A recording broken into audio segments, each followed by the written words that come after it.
오늘 말씀의 제목은 목적이 이끄는 삶입니다. 어디서 많이 듣던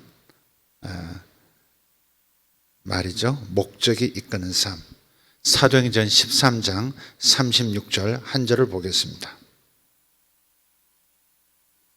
사도행전 13장 36절입니다.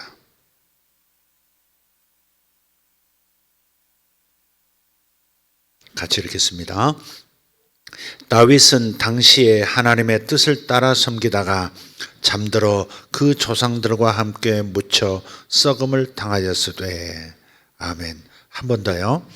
다윗은 당시에 하나님의 뜻을 따라 섬기다가 잠들어 그 조상들과 함께 묻혀 썩음을 당하였으되. 아멘. 원래 이제 컨텍스트를 보면 요 본문이 나오는 그 앞과 뒷 문장을 보면 다윗의 사후와 예수님의 사후를 비교하는 내용입니다. 다윗은 잠들어서 죽어서 장례를 치렀고, 그리고 육체가 썩음을 당했다, 썩혀졌다 그 말이에요. 흙으로 돌아갔다. 그런데 37절에 보면 그러나 예수는, 우리 구주 예수 그리스도는 죽으셨지만 무덤에서 썩음을 당하지 아니하시고 다시 부활하셨다. 예수님의 부활을 강조하는 내용이 컨텍스트, 흐름입니다. 그렇지만 오늘 제가 그것을 인지하면서도 이 문장 안에서 나타난 또 다른 중요한 부분을 우리 함께 나누기를 원하는 겁니다. 다윗은 죽어서 매장되고 썩음을 당했죠. 죽음의 결과입니다. 이건 죽음의 결과, 육체는 흙으로 돌아가는 거 맞습니다. 그러나 오늘 이 본문에서 핵심 메시지는 죽어서 썩혀졌다 그 말이 아니라 하나님의 뜻을 따라 섬기다가 죽었다 하는 겁니다. 하나님의 뜻을 따라 섬기다가 잠들었단 말은 깨어날 수 있다는 거죠. 성도의 죽음은 죽었다라고 하지 않아요. 영결식 그러죠. 장례식장 가면 영결식. 그런데 영원한 이별이라는 거죠. 영결은. 그러나 우리는 영원한 이별이 아니죠. 왜? 잠들었다가 깨어날 거니까. 주님이 깨우실 거니까. 할렐루야. 나사로를 깨우듯이 흙으로 돌아갔어도 마치 닭이 병아리 때 이렇게 털을 다 벗어버리고, 털이 육체라고 생각합시다. 사람이 육체라고. 털을 다 벗어버려도 어때요? 새털을, 완전한 새털을 싹 입듯이 우리의 죽어 영원한 천당에 들어간 그 영도 이 땅에 주님 재림하실 때 다시 오죠. 주님과 함께 이 땅에 오실 때 이 물리적인 세계에서 또한 영원히 살 수 있는 몸을 덧입습니다. 이해가 되시죠? 닭이 털갈이를 싹 해버리듯이 새로운 존재, 새로운 몸, 영원히 사는 몸을 받습니다. 코로나19도 아무런 영향을 끼칠 수도 없고 마스크가 필요 없는 세상을 살게 되는 것입니다. 그래서 성도의 죽음은 죽음이라 하지 않고 잠들었다. 그래서 예수님도 이 나사로가 죽었다는 얘기를 들으시고 이제 가시죠. 죽은 지 나흘 된 그 시신인데 출발할 때 뭐라고 말씀하시냐면 나사로가 잠들었도다. 내가 깨우러 가노라 그래요. 깨우러 가노라. 주님 언젠가 우리가 흙으로 돌아가도 깨우실 줄 믿습니다. 아멘. 다시 몸을 입는다 이 말에 이거 없으면 예수 믿는 이 최고의 가치를 잃어버리는 거죠. 젊은 사람들은 죽음에 대해서 별로 생각 안 해요. 나이 들어갈수록 이제 죽음에 대해서 진지하게 생각하죠. 끝까지 죽음을 생각 안 하는 사람도 있지만, 그래서 우리가 이제 그런 메시지가 이 약속이 너무 중요한 거예요. 죽어도 다시 살아난다. 부활은 너무너무 큰 약속이죠. 예수 믿을 이유 중에 가장 중요한 이유죠. 그 핵심 메시지가 하나님의 뜻을 따라 섬기다가 잠들었다라고 하는 겁니다. 다른 말로 하면 뭐예요? 목적이 있는 삶을 살았다 이 말이에요. 하나님의 뜻을 따라 섬기다가 죽었다, 잠들었다. 이 말은 목적이 있는 삶을 살았다 이 말이에요. 마일스 먼로라고 하는 분이 이런 말을 합니다. 인생의 가장 큰 비극은 죽음이 아니라 이유 없는 삶이다. 인생의 가장 큰 비극이 무엇인가? 죽음이 아니야. 이유가 없는 삶. 그게 가장 큰 비극이야. 이유가 없는 삶. 왜 사는지 이유가 없는 삶. 그러나 이유가 있는 삶은 무엇을 가리키는 겁니까? 목적 있는 삶인 거죠. 살아야 할 이유가 분명한 거예요. 보다 큰 대의가 있는 거예요. 그래서 목적이 이끄는 삶이라는 책이 있는데 릭 워렌 목사님이 지은 책이에요. 저는 그 책을 정독해 본 적이 없어요. 그냥 한테 인기 있으면 왜 제가 그 책을 가까이 하지 않았는지 모르지만 조금 한번 보다가 내가 안 봤던 것 같아요. 참 그때 당시 베스트셀러, 전 세계적인 베스트셀러였는데 아마 읽어보신 분들 많을 거예요. 그때 한 번씩 그 시즌이 지나가니까 다시 안 읽어지던데 모르겠습니다. 어쨌든 목적이 이끄는 삶이라는 책이 있는데 많은 사람에게 영향을 끼쳤죠. 이유 있는 삶. 삶에는 이유가 있다. 나는 괜히 여기 와 있는 게 아니다. 뭐 그걸 안다고 하는 것과 모른다는 것은 삶의 질의 차이가 현격하게 다를 겁니다. 영화 휴고에서 휴고라는 영화가 있어요. 휴거가 아니라 휴고. 이 사람 이름이에요. 12살짜리 이 고아인데 이 고아인 휴고가 망가진 로봇 인형을 어떻게든 고치려고 합니다. 왜냐하면 그 망가진 로봇에 그 아버지의 메시지가 거기 담겨 있다고 생각하는 거예요. 그래서 어쨌든 로봇을 살리려고 애를 써요. 하지만 아무리 해도 기계를 고칠 수가 없게 되니까 이 12살 소년이 이런 대사를 읊습니다. 망가진 기계만 보면 슬픈 것은 그것이 본래의 기능을 할 수 없기 때문일 거야. 사람도 마찬가지겠지. 목적을 잃어버리면 사람도 망가진 것이나 다름없어. 목적을 잃어버리면 사람도 망가진 것이나 다름없어. 이 휴고의 눈으로 바라보면 오늘날 많은 사람이 망가져 있는 겁니다.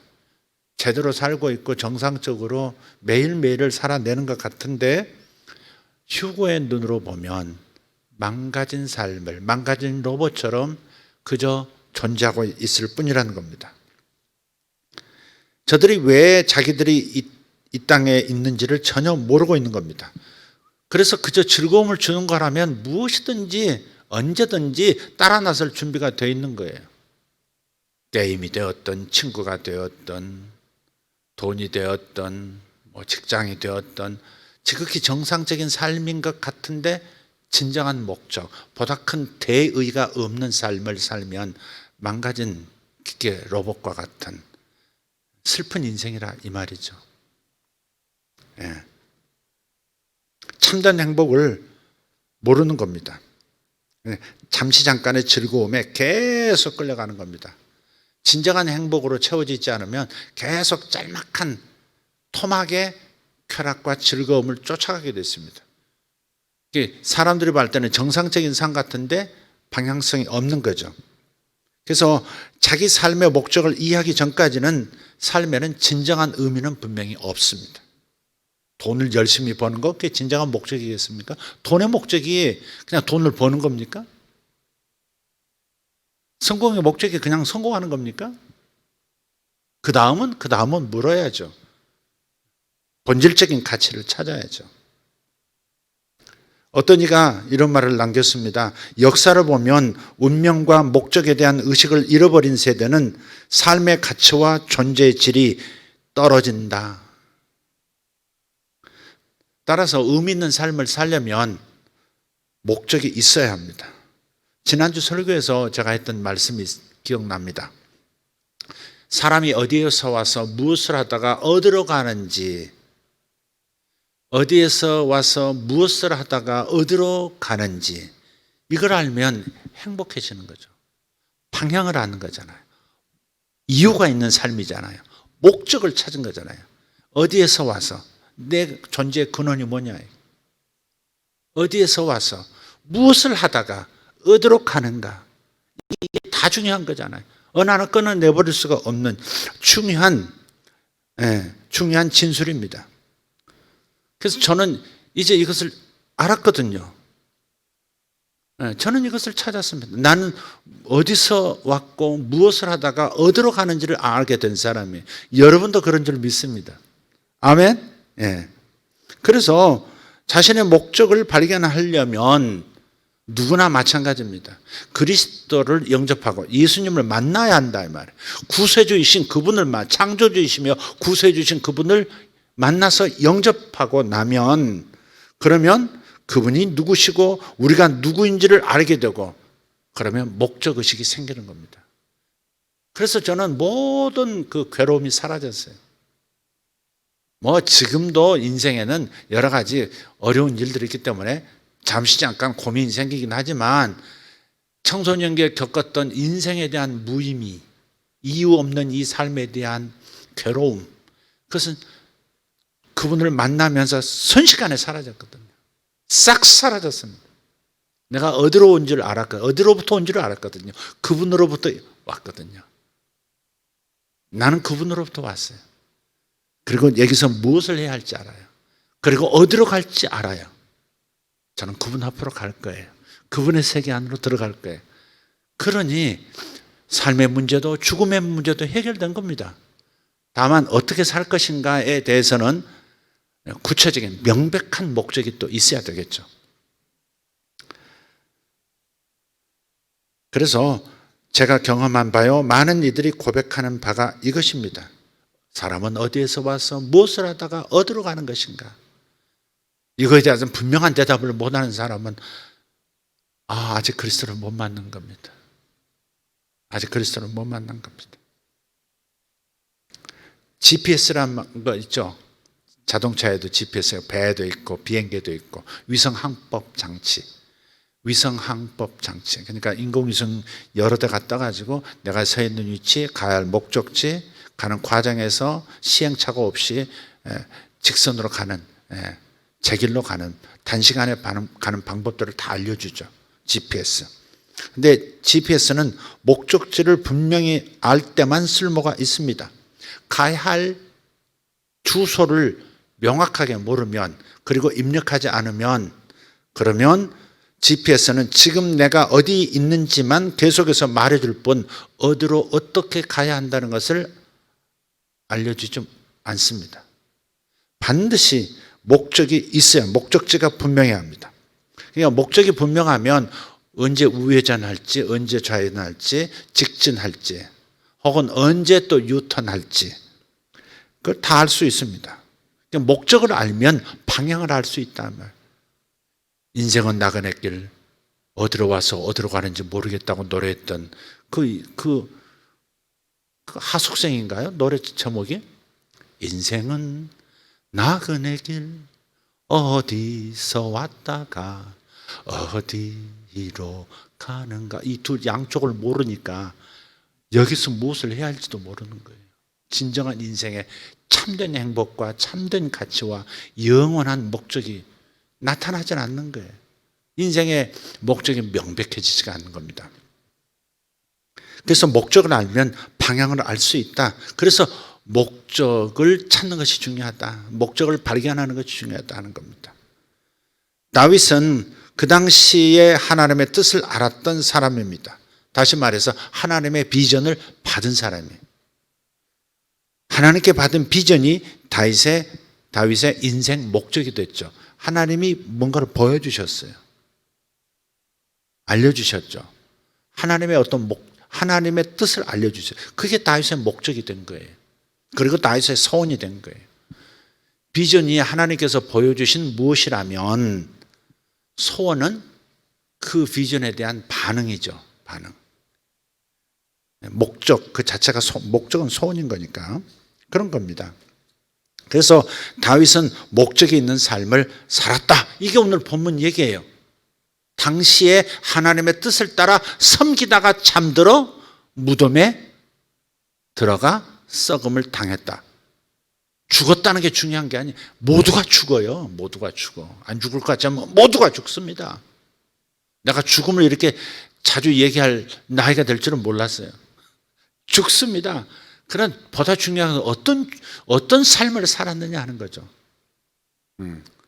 다윗은 분명히 목적 있는 삶을 살았어요. 그래서 항상 방향을 찾을 수 있었습니다. 잘못 나갔을 때 되돌아올 수 있었거든요.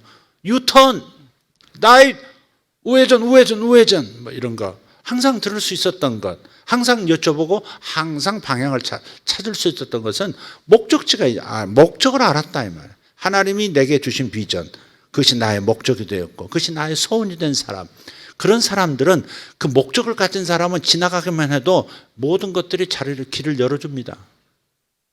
이리 가는 게 맞으시다고 길을 비켜준다고요. 그런 거예요. 회개한다는 말이 뭐였어요? 되돌아온다는 거. 돌아온다, 그게 회개라고. 유대인들은 추상적인 단어를 쓰질 않아요. 돌아온다, 그게 회개예요. 탕자가 아버지한테 다시 돌아온다, 그게 회개예요. 눈물 질질지 않은 거, 그 회개가 아니라 회개의 한 부분은 될 수 있어도, 회개의 한 현상은 될 수 있어도, 회개란 말의 본질은 하나님께 돌아오는 거예요. 마음이 돌아오든 몸이 돌아오든 방향이 돌아오든 돌아오는 게 회개입니다. 제자리로 돌아오는 것, 그게 회개예요. 네. 다윗의 방향은 그래서 항상 하나님이었고, 그리고 예루살렘이었고 이스라엘이었습니다. 하나님께서 말씀하셨어요. 네가 이스라엘의 왕이 될 것이다. 내가 너를 왕으로 선택했다. 그러니 왕이 되는 것이 목적이었어요. 그래서 광야에 있어서도 절대 다른 길로 가지 않습니다. 계속해서 그 왕이 되게 하시겠다. 왕으로 내가 너를 삼았다는 그 하나 붙들고 모든 역경을 이겨내는 겁니다. 목적 있는 사람은 모든 역경을 이겨낼 수 있습니다. 목적이 없는 사람이 상황에 휩쓸려서 망가지고 낙심하고 그러는 거죠. 왕이 되리라 하셨고, 또 예루살렘이 목적이었던, 그 방향이었던 까닭은 뭐예요? 바로 자기의 조상, 먼 조상, 옛 조상인 아브라함이 자기 하나뿐인 외아들 독자 이삭을 거기서 번제물로 바침으로써, 주님이 말리셔서 양으로 대체하셨지만, 그럼으로써 훗날에 온 세상의 메시아께서, 이스라엘의 왕께서 바로 아브라함이 지금 독자 이삭을 하나님께 드렸던 그 장소가 바로 예루살렘이었잖아요. 네, 예루살렘 언덕이었단 말이에요. 산이, 여부스 산이 바로 거기입니다. 그 여부스 족속이 차지하고 있던 지역이 예루살렘이에요. 그래서 다윗이 왕이 되면서 예루살렘 그 지역을 정복하죠. 여부스 족속을 쫓아내고 정복합니다. 그곳에 성전을 세우죠. 성전을 세우는 까닭이 뭐예요? 그곳에서 하나님을 만나고 하나님의 임재를 통해서 훗날 구세주가 이 예루살렘으로 오셔서 온 세상을 위해서 죽어주실 곳이기 때문에, 그래서 항상 목적이 거기였기 때문에 항상 하나님, 항상 예루살렘, 항상 이스라엘인 거예요. 이스라엘을 제대로 다스리는 현명한 왕이 되어 하나님을 영화롭게 하는 것, 그것이 다윗의 목적이었단 말이에요. 인생의 가장 중요한 목적들이었죠. 그래서 성전 건축에 모든 것을 쏟아붓는 결단력도 보여주었습니다. 목적이 있는 사람은 결단력도 따라줍니다. 결단력 있는 사람은 목적 있는 사람이에요. 그러니까 뭔가를 자꾸 결단을 안 하는 사람은 목적이 분명하지 않은 거예요. 목적이 있긴 있어도 선명하지 않는 거예요. 그것이 자신의 인생의 핵심 가치가 되어 있지 않는 거예요. 그러니까 시간을 허투루 보내는 겁니다. 그냥 즐기면서 보내는 시간들입니다. 그냥 즐기는 것 같아도 계속 목적 지향적인 그런 사람이 있어요. 겉모습 가지고는 몰라요. 목적 지향이 있다고요. 그게 나도 행복하고 하나님도 영광을 받으시는 그런 목적이 있는 거예요. 한 보험회사 경영자가 이렇게 말합니다. 사람들에게 무엇을 해야 할지 지시하면 그들은 잠시 동안 그것을 할 수 있다. 그러나 그들이 그것을 해야 하는 이유를 마음으로 받아들이면, 어떤 벽이 앞을 가로막아도 그들을 막을 수 없다. 의미심장한 말이죠. 기독교의 비판자가 된 프리드리히 니체, 신은 죽었다, 뭐 그런 책도 쓴 사람이죠. 철학자죠. 니체도 목적의 가치를 이해하고 있었습니다. 그래서 이렇게 말합니다. 살아야 할 이유를 아는 사람은 거의 모든 상황을 견뎌낼 수 있다. 목적의식이 없으면 대열 중간쯤에 끼어서 어디로 가는지도 모르는 썰매 개와 같습니다. 썰매 개들 아시죠? 한 20마리, 10마리, 20마리 쫙 빙서를 막 달리죠. 맨 앞에 있는 대장 개는 주인의 뜻을 따라서 막 방향을 갈지 몰라도 그 중간에 있는 개는 어디로 가는지도 안 보인 채 그냥 무조건 달려야 하니까 달리는 그런 썰매 개와 같다는 거예요. 목적이 없는 사람, 목적의식이 없는 사람. 그래서 목적이 이끄는 사람은 진짜 강합니다. 모세의 강함이 어디서 나온 겁니까? 그 한 사람이 200만을 끌고 200만이 다 오합지졸의 노예 근성에 도무지 어린애 같은 심성에 우상 숭배에 찌든 사람들인데 그 사람들을 데리고 하나님의 목적을, 하나님의 비전을 이루는 목적을 가지고 있었던 그 강함이 어디서 온 거냐? 출애굽에 있었던 거예요. 애굽에서 끌고 나와야 한다. 내 백성을 끌고 나와라. 그렇게 말씀하셨잖아요. 하나님의 비전이 그의 목적이 된 거예요. 그 다음에 입가나안, 출애굽 입가나안, 가나안 땅까지 들어가는 거였죠. 그것이 모세를 80의 노인, 120의 노인으로 그렇게 강한 노인으로 만들어준 거죠. 그러니까 목적이 분명하니까 항상 하나님의 그 비전이 항상 보이고 항상 하나님의 뭐랄까요? 그 능력을 경험하고 하나님의 모든 그 창세기, 출애굽, 레위기, 민수기, 신명기까지 그 어마어마한 분량의 국가 비전이 담긴 온 세상의 비전이 담긴 함축된 그 5권의 책을 토라죠. 그걸 기록한다. 받아서 다 기록하는 그런 지력을 보인다고요. 심력도 강하지만 지력도 강하고 의지력도 강하고 말이에요. 굉장히 강한 남자잖아요. 그래서 목적을 분명히 알고 있는 사람은 이 고백을 항상 하게 되어 있어요. 로마서 8장 28절을 확신합니다. 우리가 알거니와, 아니 내가 알거니와 하나님을 사랑하는 자 곧 그 뜻대로 목적대로 부르심을 입은 우리들에게는 모든 것이 합력하여 선을 이룬다. 일이 엎어져도 상관없고 절이 잘못돼도 상관없고 앞이 절벽이고 앞이 천의 고산이라 할지라도 그래도 내가 두려워하지 않는다. 왜? 합력해서 선을 다 이룰 것이기 때문에 어떤 상황도 나는 너끈히 감당할 수 있다. 그 얘기 아닙니까? 하나님을 사랑하는 자, 곧 하나님을 어떤 사람이 사랑해요? 목적이 있는 사람, 그 뜻대로 부르심을 입은 하나님의 뜻, 그것이 자기의 목적이잖아요. 목적이 분명한 사람은 하나님이 주신 그 비전, 그러니까 자신의 목적, 자신의 소원이 분명한 사람은 어떠한 상황이 생겨도 다 합력해서 선을 이룰 거니까 일이 일비하지 않는다 이 말이죠.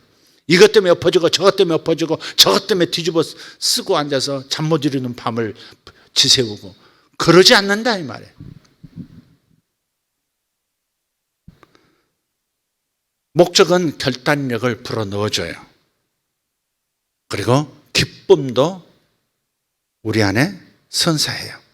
오직 가치 있는 목적에 헌신할 때 비로소 참된 행복을 얻을 수 있습니다. 목적을 가만히 살펴보면 3가지 측면이 있어요. 목적에는 3가지 측면이 있다.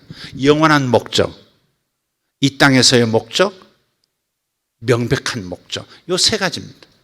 목적의 3가지 측면이에요. 영원한 목적에 대해서라면 우리 장로교의 교리의 첫 번째 스텝인 웨스트민스터 요리문답 첫 번째 문장에 있습니다. 첫 조항에 뭐냐면 인간의 주된 목적은 하나님을 영화롭게 하고 그분을 영원히 누리는 것이다. 하나님을 영화롭게 하고 그분을 영원히 누리는 것, 이것이 우리의 영원한 목적이라. 이 땅에서도 저 세상에서도 목적은 하나님이 나를 통해서 영화롭게 되어지는 것. 여러분이 어떤 직업을 가지고 무엇을 하면서 살지라도 여러분의 이 영원한 목적이 항상 마치 배추에 소금이 절여져서 맛을 내듯이 이게 배에 있어야 하는 겁니다. 어떻게 하나님이 영광을 받으실까? 어떻게 하나님이 나를 통해서 영화롭게 되실까? 그분이 높임을 받으시게 될까? 이것이 항상 있어야 되는 것이죠. 바로 이것이 있는 사람에게서 핵심 가치들이 나와요. 난 이런 것들을 다루겠다. 나 이런 것들을 통해서 하나님께 영광 돌리겠다. 이런 목적, 작은 목적들이 나오는 거예요. 하나님을 영화롭게 하는 것. 나를 통해서 하나님이 영광을 받으시는 것. 나 때문에 하나님이 이름이 높여지는 것. 그것이 우리의 성품을 결정할 것이고 인생의 향방을 선택하는 데 있어서 매우 중요한 요소가 될 거예요. 하나님을 영화롭게 하는 것과 그분을 영원히 누리는 거예요. 단지 그분을 추대하고 그분을 높여드리기만 하다가 끝나는 게 아니라, 그런 게 아니라 그렇게 하면서 하나님이 공급하시는 그 하나님, 그분을 누리는 것, 그분의 사랑을 누리고 그분의 위대하심을 누리고 그분이 나를 양자로 선택하신 이 놀라운 친절하심과 자상하심에 내가 행복해하고 그런 거죠. 하나님을 영원히 누리는 것. 성경을 누리는 것도 하나님을 누리는 거잖아요. 예수님을 누리는 것도 하나님을 누리는 거예요. 그분의 선물인 은사도 하나님을 누리는 거예요. 그래서 인생의 목적, 인생의 영원한 가장 주된 목적, 하나님을 영화롭게 하는 것과 그분을 영원히 즐거워하는 것이다 그랬어요. 그분을 두려워하는 게 아니라 그분을 영원히 즐거워하는 것, 누리는 것이에요. 자, 이 첫 번째 영원한 목적이에요. 그럼 두 번째, 이 땅에서의 목적은 뭘까? 그것은 우리가 이 땅에서 수행해야 하는 임무를 말하는 겁니다. 각각 다른 임무를 받지 않겠어요? 받았겠지 않겠어요?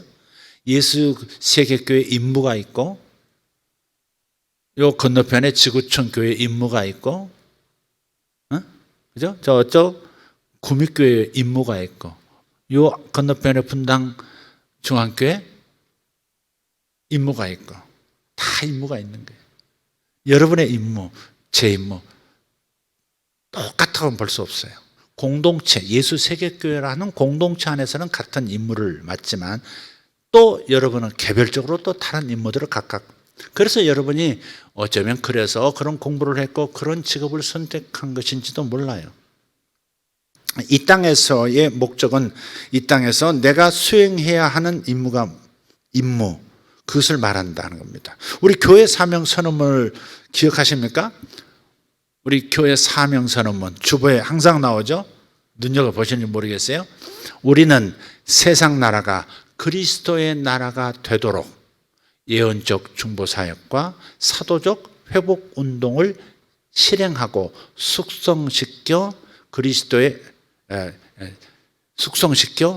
세계교회에 확산시킨다. 그리스도의 몸된 세계교회에 확산시킨다. 이것이 예수 세계교회 사명 선언문입니다. 이것이 가장 중요한 사명 선언문이에요. 우리 교회, 제가 그 사명 선언문을 붙들고 기도했고 그 사명 선언문을 가지고 행동하기 시작했고, 그래서 그걸 가지고 예언적 중보 사역이라든지 또 사람을 회복시키고 문화를 회복시키는 그런 사역들을 리더들, 각 분야의 리더들에게 계속 영향을 끼치면서 해왔던 그 이유는 뭐예요? 바로 이 사명 선언문 때문에 그런 겁니다. 지난 얘기를 간증으로 좀 책으로 내자고 자꾸 이제 우리 규장 사장님께서 그러셨는데, 제가 굉장히 좀 이렇게 완벽주의적인 면이 있어가지고, 조그만 흠이라도 안 보이고 싶어가지고 완전했을 때 움직이는 스타일이란 말이에요. 또 완전하지도 않는데 완전한 걸 또 추구해요. 이런 아이러니가 어디 있어요? 또 웃기죠 이게. 그냥 저지르면 될 걸. 사람은 일어서 봐야 그 사람의 크기를 안다 그러잖아요. 일어서기 전까지는 자기가 얼마나 큰 사람인지를 자기 키가 얼마인지를 모른다 하잖아요. 전부 앉아 있잖아. 나도 앉아 있으면서 내가 얼마나 큰 존재인지를 일어서 보지도 않고 지금 판단하는 거예요. 나는 큰 사람이 아니야. 그런 것을 책으로 낼 사람이 아니야. 뭐 그런 생각을 좀 하는 거죠. 그것도 웃기는 거죠. 교만한 건지 이게 뭔지 잘 모르겠어요. 그래서 어쨌든 이것이 큰 방향입니다. 물론 한반도의 통일을 보고 싶어하는 건 여러 가지 또 다른 어떤 목적들이 있지만은 이 땅에서의 예수세계교회의 가장 중요한 대의는 예언적 중보사역과 사도적 회복운동을 실행하고 숙성시켜서 세계교회에 확산시켜 감으로써 세상 나라가 그리스도의 나라로 변화되게 하는, 그리스도께서 이 땅을 차지하게 하는, 그러니까 요한계시록 11장 15절에 있는 말씀처럼 세상 나라가 그와 그의 그리스도의 나라가 되어 한 그 말을 이루어야 한다 이 말이죠. 그래서 제게 보여주셨던 그 환상들, 요엘서에 그 말씀 드렸잖아요. 내가 내 영을 모든 육체에게 부어주리니 너희 자녀들은 예언할 것이고 젊은이들은 환상을 보고 늙은이들은 꿈을 꿀 것이고 내 남종과 여종에게 내 영을 또 부어줄 텐데 저들이 예언할 것이라는 예언적 사역도 왜 하나님께 그리 이끌어 오셨을까? 계속 같은 방향인 거예요. 그 목적을 이루기 위해서 같은 방향으로 계속 갈 수 있도록 저도 업그레이드 시켜주시고 교회도 계속해서 하나님께서 이끌어주시고 그런 분들을 하나님께서 보내주셨고 일당천처럼 이렇게 보내주신 거예요. 그래서 잘 정리된 목적 선언문 같은 것이 필요해요. 여러분이 사업하는 분이든 여러분이 예술을 하든 언론계에 있든 뭘 하시든 간에 여러분이 하고 있는 일에 대해서 목적 선언문을 한번 잘 정리된 목적 선언문을 만들어 보시라 이 말이에요. 일단 글로 쓰면 이루어진다는 말이 있어요. 글로 쓰면 이루어진다. 여러분 종이에 적는 거지만 지구의 모퉁이에 적는 거거든요. 우주의 모퉁이에 적는 거예요. 이게 말로만 하는 것과 달라요. 쓰면 이루어진다는 정말 진리를 말한 겁니다. 선언, 우주적 선언이거든요. 말도 중요하지만 쓰는 것은 또 다른 측면에서 중요한 게 있어요. 그래서 사람이 버킷리스트를 이렇게 적는다는 것도 중요한 거예요. 물론 가다가 수정될 수도 있지만 그러나 대부분 자신 속에 있는 정직한 소원들을 쭉 적어나가는 그것은 여러분 지혜입니다. 언젠가는 그걸 하나씩 지워나가는 당신을 보게 될 거예요. 적어보세요. 여러분은 여러분의 키가 얼마나 큰지는 안전 상태에서는 모른다니까. 여러분이 하나님과 함께하는 당신이 얼마나 큰 존재인지는 일어서기 전까지는 그분과 함께 그분을 향해서 일어서기 전까지는 몰라요. 그러니까 지금 여러분 자신이 작은 존재라고 평가하시면 안 돼요. 자신이 작은 존재라고 생각하면 오늘 이근재 목사님도 생각해 봤어요. 이근재 목사님은 본인을 어떻게 생각하고 있을까? 내가 자신을 대하는 그 모습 속에서 자신의 키를 정하고 있는 것은 아닐까? 가끔 그래요. 이근재 목사님 이것도 잘할 수 있는데 그거 한번 해보지. 부목사 하지 말고 그거 한번 해봐요. 그래요. 그 장점을 살려서 그거 한번 해봐. 그러면 내쫓는 줄 알고 아닙니다. 저는 그럴 수 없습니다. 뭐 이렇게 하는데 오늘 생각해 봤어요. 이근재 목사님은 키는 얼마나 될까? 내가 담임 목사로서 어린 학생 때 청년 때 와가지고 빨빨거리고 나대고 그럴 때 야단 맞아가면서 컸던 그 이미지 가지고 내가 자기를 대하는 그걸로 자기 자신의 키를 정한 건 아닐까? 이런 생각도 해봐요. 다른 사람의 평가에 의해서 자신을 규정하지 마세요. 하나님과 함께 일어선 그 키는 다를 겁니다. 여러분도 마찬가지입니다. 우리의 자녀들도 사실 마찬가지입니다.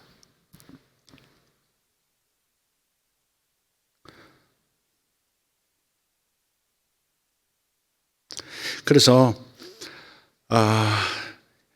이 시대를 향한 하나님의 뜻을 한번 성경을 읽으면서 찾는 게 참 중요합니다. 성경을 읽으시면서 그분의 발자취를 찾아보면 여러분의 발걸음이 어디를 향해야 될지 어떤 보폭해야 될지를 알게 돼요. 그래서 오늘 본문에 그 당시에 그랬어요. 그 당시에 하나님의 뜻을 따라 그랬단 말이에요. 이때 하나님의 뜻과 다윗 때 하나님의 뜻은 달라요. 지금 성전 지어요 안 지어요?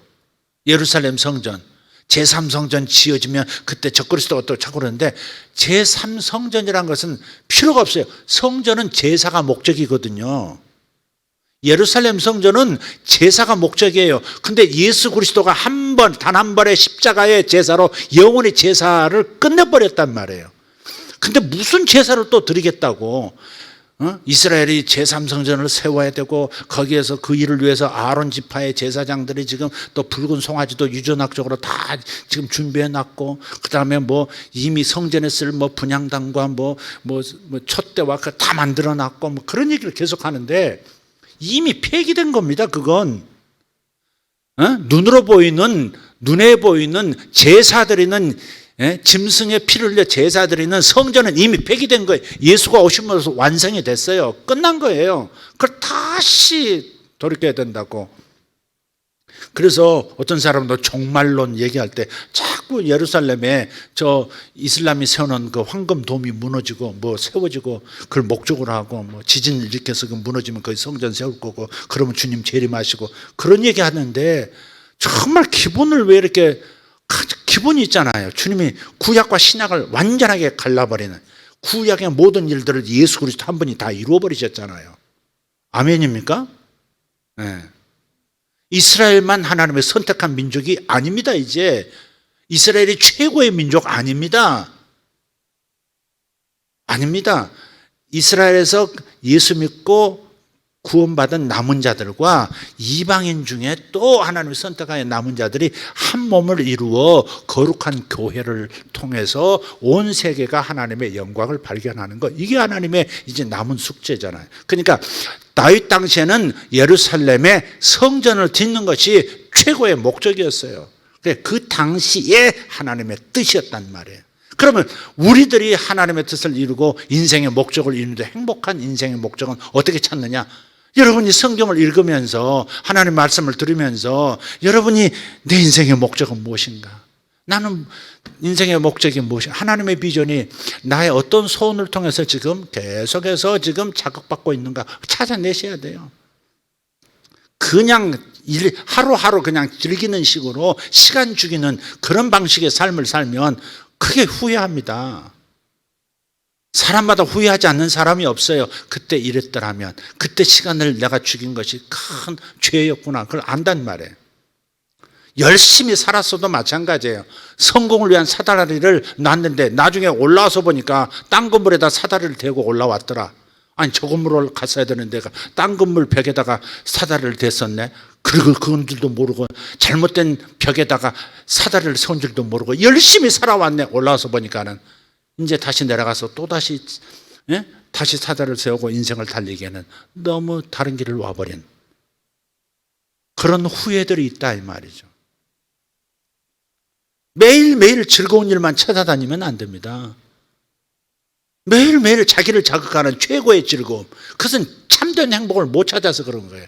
참된 목적에서 나오는 참된 가치관이 없고 참된 가치관에서 나오는 참된 행복이 없으니까 그런 거예요. 그게 굉장히 열심히 살고 열심히 하루하루를 알차게 보내는 것 같은데 그러나 목적을 잃어버린 삶인 거죠. 대의가 없는 삶이에요.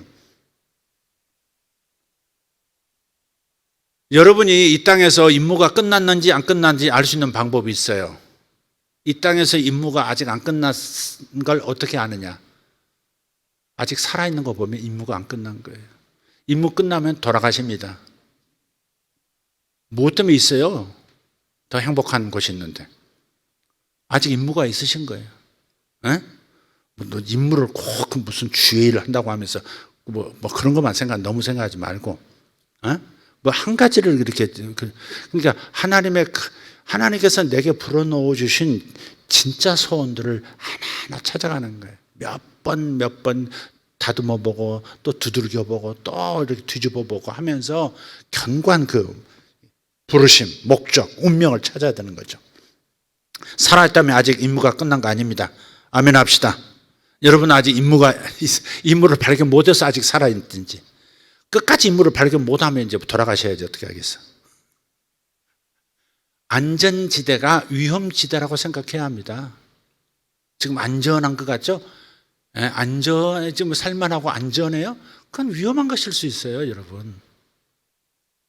벽도 나타나고 절벽도 나타나고 막 이러면서 막 가는 것, 그것이 진짜 길인지도 목적을 안 이유 있는 삶인지도 몰라요.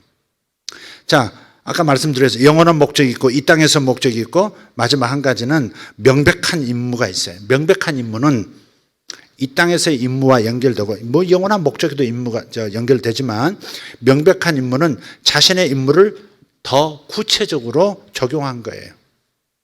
구체적으로 어떻게 할 거냐 하는 겁니다. 예수님의 사명 선언문을 보시면요. 예수님의 사명 선언문이 있습니다. 몇 번이고 말씀하세요. 내가 온 것은 양으로 생명을 얻게 하고 더 풍성히 얻게 하려는 것이라 그랬잖아요. 그게 예수님은 자신의 목적을 아신 거예요.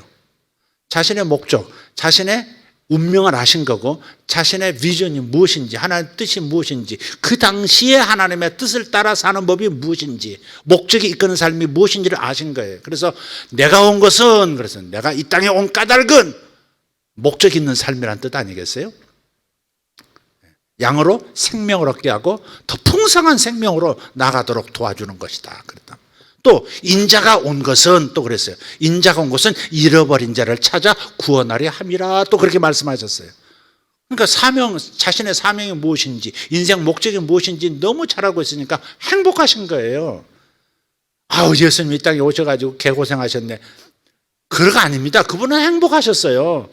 고난당하시고 많은 거 했지만 행복하셨어요. 그래서 뭐라 그랬어요? 히브리서에도 이 십자가 건너편에 있는 기쁨을 위하여 기꺼이 희생을 감당했다고 참으셨다고 그러잖아요. 그분은 행복을 쫓아가신 분이에요. 참된 기쁨을 쫓아가신 분이에요. 일시적인 하루 저녁 기쁨 그런 기쁨이 아니고 영원한 기쁨 하나님도 영광 받으시고 나도 하나님을 누리는 진정한 즐거움을 늘 추구하면서 사신 분이에요. 또 이렇게 요한도 그렇게 말씀했어요. 요한일서에 요한일서 4장에 그렇게 말씀하죠. 그분이 오신 까닭 하나님의 아들이 나타나신 것은 마귀를 멸하려 하심이라 그랬단 말이에요. 그러니까 예수님께서 늘 나는 내가 가서 귀신을 쫓아주리라 늘 그러셨잖아요. 믿는 자는 귀신을 쫓아내려 그러셨잖아요. 바로 그거예요. 그러니까 당신의 인생 목적이 무엇인지를 사명 선언문을 그렇게 말할 수 있었다 이 말이에요. 그러니까 여러분 회사에 사업하는 회사에 목적 설명서, 사명 설명서를 잘 길게 말고 막 이것저것 나열하지 말고 간결하게 한눈에 싹 이렇게 누구든지 그려줄 수 있을 만큼의 그런 간결한 목적 설명서, 사명 선언문을 만들어 보라는 거예요. 굉장히 큰 도움이 돼요. 제가 이 교회 사명 선언문 있잖아요. 이걸 몇 년도에 지금 붙잡았냐면요. 그게 이제 김대중 대통령하고 김대중 북한에 평양에 갔던 바로 그날 제가 그 다음 스텝은 뭡니까? 그 다음 제가 기도할 건 뭡니까? 하면서 강원도로 넘어가가지고 봉고 타고 넘어가가지고 망상 해수욕장에 그때 5월인가 됐어요. 5월인가 6월인가. 그때 사람이 없잖아요, 별로. 그럴 때 방 하나 잡아놓고 거기서 바닷가에 앉아서 기도하면서 받은 문구예요, 이게. 응? 우리는 세상 나라가 그리스도의 나라가 되도록 예언적 중보사역과 사도적 회복운동을 실행하고 숙성시켜 주님의 몸된 세계교회에 확산시킨다. 근데 지금 보면 점점 그렇게 되어갔고 지금 코로나 상황 때문에 다른 방식으로 이제 해야 되는 상황이 생기긴 했지만 그래도 이것은 멈추지 않는 하나님의 대전제와 내 인생의 목적이 일치하는 길에 내가 가고 있는 거예요. 그게. 그래서 나도 행복하고 그것만 생각하면 다시 돌아오고 제가 중심을 잃어버릴 때가 있어요. 목적을 잃어버릴 때가 있어요. 그냥 안전지대에 머물고 싶은 이제 나도 나이가 있는데 요즘 목사님들 만나면 친구 목사님들 만나면 우리 교회가 제일 작은 교회예요. 저쪽 동네 가도 몇천 명 모여요. 저쪽 동네 가도 몇천 명 모여요. 다 그런 이상하게 그 친한 4명의 그 친구 목사님이 있어요. 교단도 달라요. 근데 이게 굉장히 친밀해요. 그분들하고 불란서도 가고 이제 그랬었는데 요즘 와서 이렇게 가만히 대화를 나누는 거 보면 은퇴할 때는 어떻게 해야 되고 은퇴한 다음에는 뭘 해야 되고 은퇴 자금은 어떻게 미리미리 준비해야 되고 그런 얘기를 하시는 거예요. 나도 귀 기울여 듣게 되고 그래서 저번에 내가 그랬어요. 푹 웃으면서 우리가 10년 전만 해도 무슨 세미나가 좋다. 무슨 세미나가 좋다 그런 얘기 나눴었는데 같이 안 갈래 뭐 이런 얘기 했었는데 요즘은 나오는 얘기가 은퇴 이후 얘기만 자꾸 나오니 우리가 늙은 건가? 그랬더니 확 웃더라고요. 확 웃더라. 그러니까 제가 그때부터 기도를 하고 있어요. 내가 뭔가 희미해졌다. 원래대로 다시 돌아가야 한다. 네, 원래대로 돌아가야 한다. 요 사명 선언문대로 다시 내가 나이와 상관없이 움직일 수 있는 그런 용기, 결단력, 기쁨, 목적이 있는 목적은 기쁨을 선사한다 그랬잖아요. 결단력과 기쁨을 다시 한번 붙들기 원합니다. 그러나 옛날과는 스텝이 그 당시에 하나님 뜻과 지금 또 하나님 내가 밟아야 될 명백한 목적들은 또 세분해서 다르게 나갈 수는 있지만 그러나 대전제는 분명하다.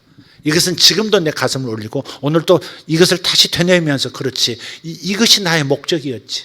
사도적 회복운동만 해도요 아직도 숙제가 많거든요.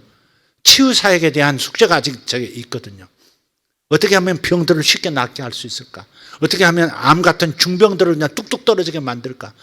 예수님이 뚝뚝 떨어져 사도들도 뚝뚝 떨어져 나가도록 만들었는데 황도가 없어지도록 만들었는데 자그가 안 해도 실험을 해야 되는 상황도 있고 됐다 안 됐다 그러기도 하고 이건 아니다. 이걸 못 보고 내가 죽을 수는 없다. 이런 생각이 들어요.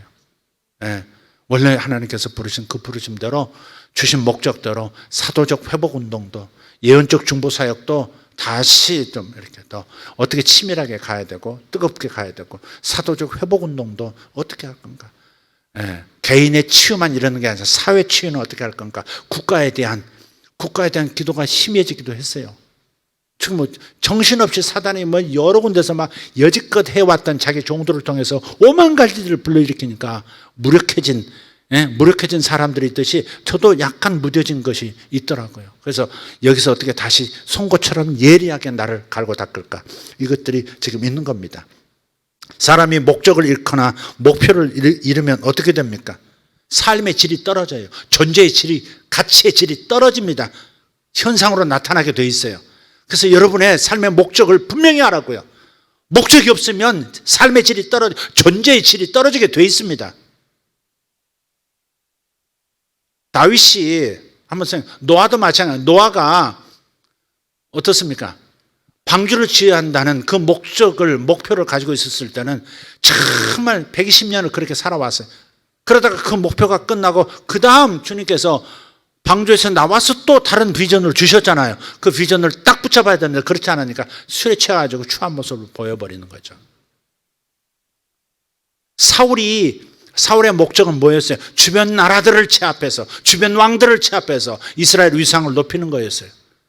그런데 그 목적을 잃어버리니까 왕들을 다스리고 정복하던 그 사울이 다윗을 질투하는 질투심 하나를 이기지 못하고 망가져 버리잖아요.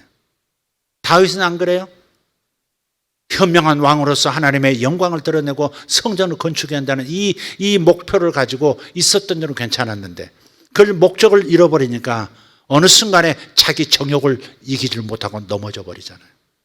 솔로몬도 그렇게 이스라엘을 제대로 판단하고 잘 다스릴 수 있는 그런 비전, 그 비전 가지고 출발해서 지혜와 부귀를 다 가졌지만 거기에 참된 목적을 섬기는 목적을 잃어버리니까 어떻게 돼요? 나라가 뚝 나버리고 자신은 이방 여인들의 치마폭에 휘둘리는 사람이 돼버리잖아요. 삼손도 목적이 분명했을 때는 어떤 능력도 다 나타나더니 그 목적을 상실하고 한 여인의 치마폭에 휘둘리니까 그냥 머리를 깎고 두 눈 뽑히고 마지막 말로가 많은 평생 했던 것보다 적들을 많이 죽이긴 했지만 자신의 마지막이 그걸로 끝나지 않습니까? 목적이 없다는 것도 문제지만 목적을 가졌을 때 목적이 희미해져 버린 것도 이 안전지대에 머무는 것도 위험하다는 사실을 기억하면서 여러분이 목적 없는 인생이라면 이유 있는 삶을 아직 발견하지 못했다면 성경을 읽으면서 하나님께 도움을 청하면서 하나님 제 인생의 목적이 무엇입니까? 찾으셔야 합니다. 그리고 가슴이 뜨거워져야 되고 결단력이 세워져야 되고 기쁨이 거기서 폭발적으로 터져 나와야 합니다.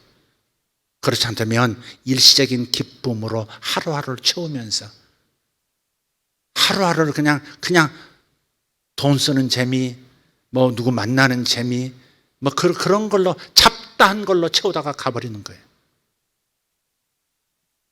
그래서 주님처럼 사명 선언을 분명히 할 수 있는 저와 여러분 되기를 바랍니다.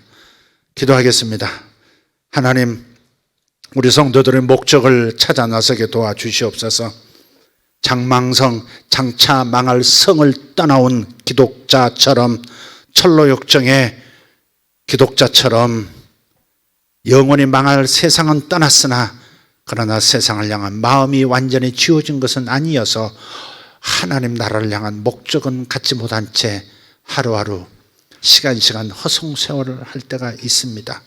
목적을 찾는 성도들이 되게 하여 주시옵소서. 하나님의 말씀을 펴서 하나님의 꿈을 찾아 나서는, 발견하는 저들 되게 도와주시옵소서. 하나님 나라 목적을 위해서 찾아 나서는 그런 호빗 같은 사람들, 하나님, 호빗 같은 겉보기는 작은 존재이나 큰 모험을 감당해낼 수 있는 위대한 꿈을 꾸는 목적이 이끄는 삶을 사는 사람들 되게 하여 주시옵소서. 안전지대를 찾는 것이 인지상정이라지만 그것이 영원하신 하나님의 목적에 비추어 볼 때, 어린 12살 휴고의 눈에 볼 때 목적을 잃어버린 사람의 모습은 망가진 인생이라고. 아버지, 망가진 인생 되지 않도록 주님 우리를 도와주시옵소서. 권합니다. 우리 사랑하는 성도들, 오늘 이 목소리를 듣는, 이 메시지를 듣는 분들, 여러분의 사명 선언문을 한번 적어 보십시오. 목적 설명서를 가져 보십시오. 짧은 문장에 담아낼 것, 가장 본질을 담아내는 그 작업을 시작해 보십시오. 정선하고 정선해서 잘 정리된 목적 선언서, 사명 선언서를 마련해 보기를 바랍니다. 하나님께서 그때부터 당신을 더 힘있게 사로잡아 여호수아처럼 사용하실 것입니다. 이 가나안이 목적인 사람, 그 어떤 것도 여리고도 막을 수 없었고 가나도 막을 수 없었고 그 어떤 것도 막을 수 없었습니다. 하나님, 우리도 목적 있는 삶을 살기를 원합니다. 우리의 자녀들도 목적 있는 인생을 붙들기를 원합니다. 그냥 즐기는 것이 목적이 아닌 하루하루 주어진 날들을 채워가는 것으로 목적을 삼는 것이 아닌 먼 저 끝을 볼 수 있도록 주님 도와주시옵소서. 저 먼 끝을 보는 자들은 독수리의 날개를 가질 것이고 사자의 다리를 갖게 될 것을 믿습니다. 위대하신 하나님 감사합니다. 황소의 인내심도 갖게 될 것을 믿습니다. 사람의 지혜도 갖게 될 것을 믿습니다. 하나님 보좌 주위에 있는 내 생명체의 그 상징들을, 그 능력들을, 거기에 담겨있는 의미들을 다 취하는 아들 딸들 될 줄 믿습니다. 위대하신 하나님 감사합니다. 다같이 일어나셔서 주님을 향해 손을 들고 기도하기를 원합니다. 주님, 나의 가정에 목적을 주십시오. 저에게 목적을 새롭게 하는 하나님 목적 갱신이 일어나도록, 사명 갱신이 일어나도록 도와주십시오. 노아가 다시 사명을 갱신했어야 하는데 갱신하지 못했습니다. 다윗이 목적을 이룬 다음 갱신하지 못했습니다. 솔로몬이 목적을 이룬 다음에 자기 갱신을 이루지 못했습니다. 그래서 뒤가 좋지 않았습니다. 주님 도와주시옵소서. 다시 처음으로 돌아갈 수 있도록 주님 도와주시옵소서. 우리 교회 하나님 은혜를 열어주시옵고 우리 장로님들에게 새로운 은혜를 열어주시옵소서. 교회를 지키려고 했던 그 마음을 아버지 하나님 다시 붙들게 하여 주시옵고, 하나님 목회자들에게 하나님 다시 한번 비전을 붙들 수 있는 그 갱신이 일어나게 도와주시옵소서. 우리 권사님들, 집사님들에게 역사해 주시고 우리의 청년들에게 다시 한번 인생 비전을, 그저 짤먹짤먹한 세상 사람들에다 똑같은 비전 하나에 매몰되지 않도록 더 큰 대의를 가지고 같은 발걸음을 걸을 수 있도록 주님 역사하여 주시옵소서. 겉은 똑같은 것 같으나 내용과 질이 전혀 다른 하늘나라의 존재들, 하늘의 존재들 되게 하여 주시옵소서. 주여 삼창하고 기도합니다. 주여 감사합니다. 우리 하나님 자녀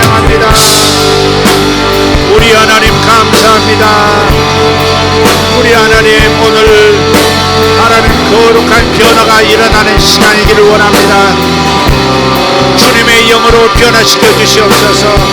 주의 말씀이 역사하게 하여 주시옵소서. 주의 말씀이 역사하심을 믿습니다. 오늘 말씀이 역사함을 믿습니다. 성령도 역사하실 것을 믿습니다. 저에게도 깊은 깨달음과 새로운 차원의 변화, 새로운 차원의 능력, 새로운 차원의 열린 눈을 갖게 하여 주실 것을 믿습니다. 장로님들에게, 권사님들에게 하나님 새로운 일이 일어나고 새로운 결단이 일어나게 하여 주시옵소서. 주님 감사합니다. 우리 하나님 삶에 매몰되지 않게 하옵소서. 삶이 어쩔 수 없지 않느냐고 변명하지 않게 해주시옵소서. 삶이 그런 걸 어떡하냐고 말하지 않게 해주시옵소서.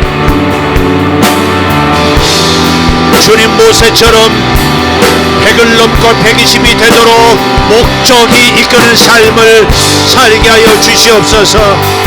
목적이 이끄는 삶이 되게 하여 주시옵소서. 우리 하나님 감사합니다. 우리 하나님 감사합니다. 엘리게 슈마라티오 망가 웨피아 포레데베레 슈마라 카리암스 이마라디아라도 솔론다라 쿠라바셈보르티메리고스 이슐란데라 티아라바소로발라핀마 아멘 아멘 아멘. 아버지 잡초 같은 생각들, 쓸모없는 생각들 다 제거하여 주시옵소서. 아버지 하나님 멀티 사고 방식이 아닙니다. 오직 바라는 거 한 가지, 오직 바라는 거 한 가지. 그 목적에 붙잡힌 바 되게 하여 주시옵소서. 주님 목적에 우리를 이끄는 삶이 되게 하여 주시옵소서. 가정에서 기도하는 성도들 목적이 이끄는 삶이 되게 하여 주시옵소서. 아버지여 목적이 이끄는 삶이 되게 하여 주시옵소서.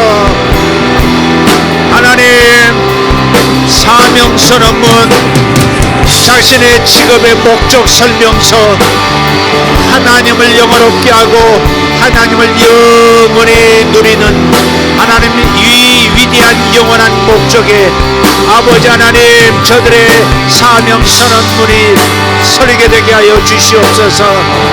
이 땅에서의 목적도 서리게 되게 하시고 명백한 목적도 정해지게 하여 주시옵소서. 우리 하나님 감사합니다. 우리 하나님 감사합니다. 할렐루야.